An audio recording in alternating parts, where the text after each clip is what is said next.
In today's video, we're going to talk about insulin resistance and the signs you should be looking out for. Experts think this affects over half of the population in the United States, and a lot of those cases go undiagnosed. Being insulin resistant has become such a huge problem because it makes it very hard to lose weight. It also raises your health risks and often leads to diseases like type 2 diabetes. So this is not something that we should be ignoring. The good news is that insulin resistance isn't a life sentence. It can actually be reversed. I'm going to give you 10 signs to watch out for and what you can do if you're dealing with this. Now, before we get into the signs, let's look at how this works in simple terms. Think of insulin as a hormone that manages your blood sugar. When you eat carbs, they turn into sugar, which is your glucose, and now your blood sugar goes up. Your body then releases insulin to move that sugar into your cells for energy. But sometimes your cells start ignoring the insulin. Since the sugar has nowhere to go at this point, your blood sugar stays high and your body pumps out even more insulin to try and fix that. Because insulin is a fat storage hormone, having too much of it tells your body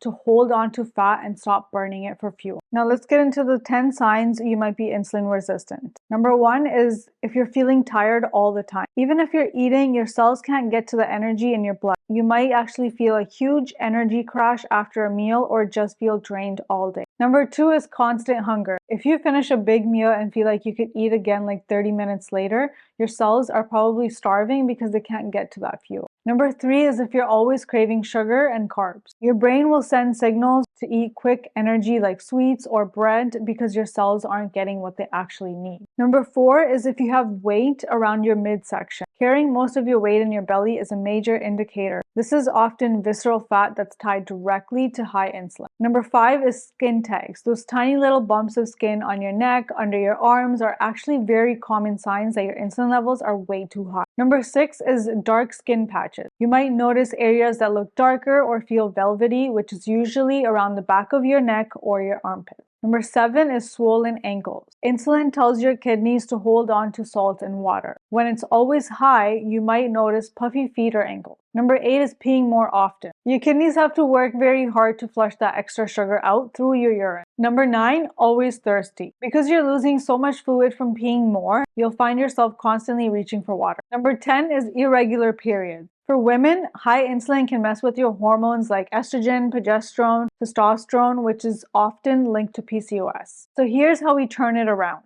The goal is to make your body sensitive to insulin again. There are 2 main things you can do. Number 1 is eat less of the foods that spike insulin. Focus more on healthy fats and protein, which barely trigger an insulin release compared to carbs. Second thing is eating less frequently. Stop snacking between meals to give your insulin levels a chance to drop. You can also try intermittent fasting, which is a very effective way to improve your insulin sensitivity. Now, those are the 10 signs you might be insulin resistant. Just remember that it's a cycle that starts with eating too many high insulin foods too often, but you can break that cycle by changing what and when you eat. To help you get started right away, I've put together free insulin resistance guides that breaks everything down into a simple plan. You can find them waiting for you in the description down below, and you can download it directly. Thanks for watching, and I'll see you in the next one.